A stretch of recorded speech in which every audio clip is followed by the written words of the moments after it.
G-Squad!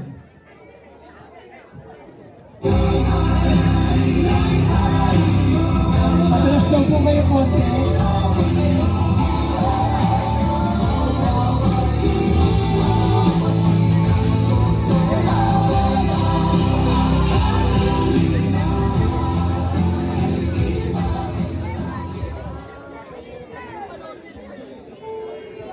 Pilipinas, pasok sa listahan ng mga pinakatiwaling bansa sa Southeast Asia. Ikatlo na ang bansa sa mga may pinakamababang marka sa talamak na korupsyon. Mula sa flood control projects hanggang sa isyu ng maletang pera. Malalim na ang problema ng korupsyon na sumasakal sa ekonomiya ng Pilipinas. Inilagay ang bansa sa ikatlong pwesto sa hanay ng mga sinasabing pinakatiwaling bansa sa rehiyon.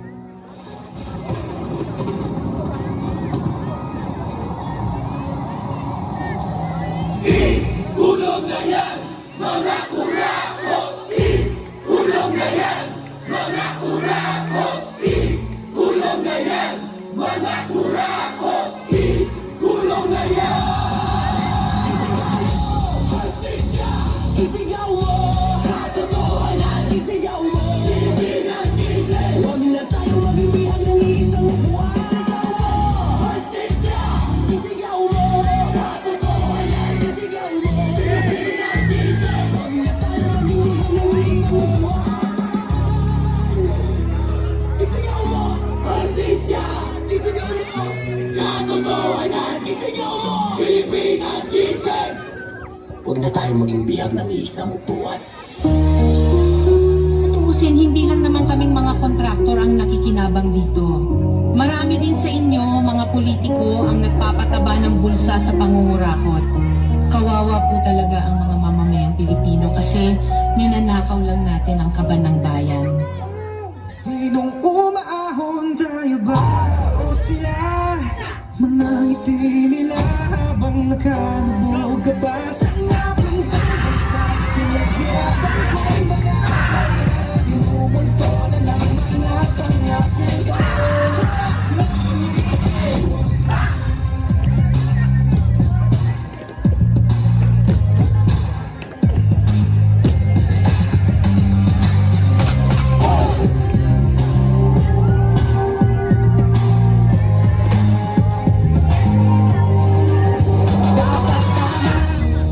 Ang totoo, may hati-hati yan mula sa pinakamataas hanggang sa mga nasa gilid lang ng sistema. Sa patuloy ng pagdinig sa Senado sa mga di umano kinora at na proyekto ng gobyerno.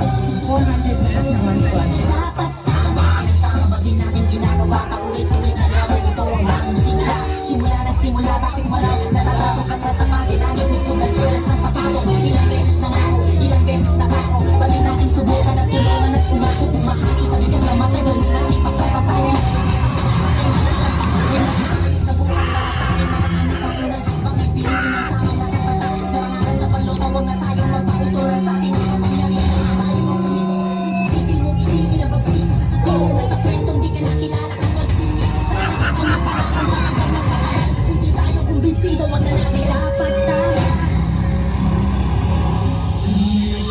Huwag ninyong ipakita sa publiko na malinis kayo dahil sa bawat proyekto may kapalit na porsyento para sa inyong mga opisina.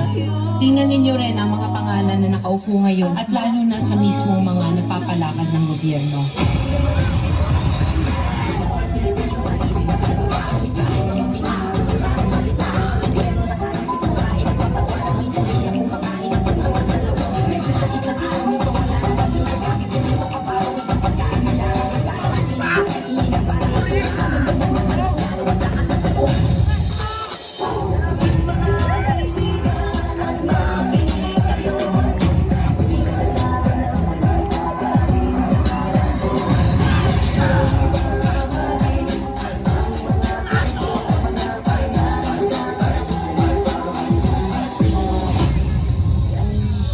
Isang taon pa na isiwalat na may mga mali-maletang pera, codename basura, na idinideliver daw sa ilang mga politiko na naglalaman di mano ng hindi lang milyones, kundi bilyones ng kickback mula sa pondo dapat ng bayan.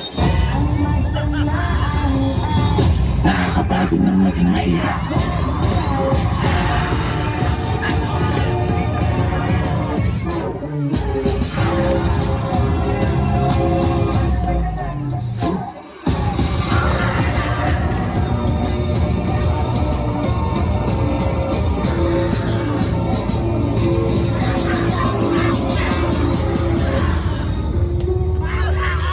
Pera ng taong bayan, pero tayo ang nakikinabang. Hindi ba tayo nahiya? Ang mga mahihirap mas lalong naghihirap. Kaya tama na ang pangumurakot natin.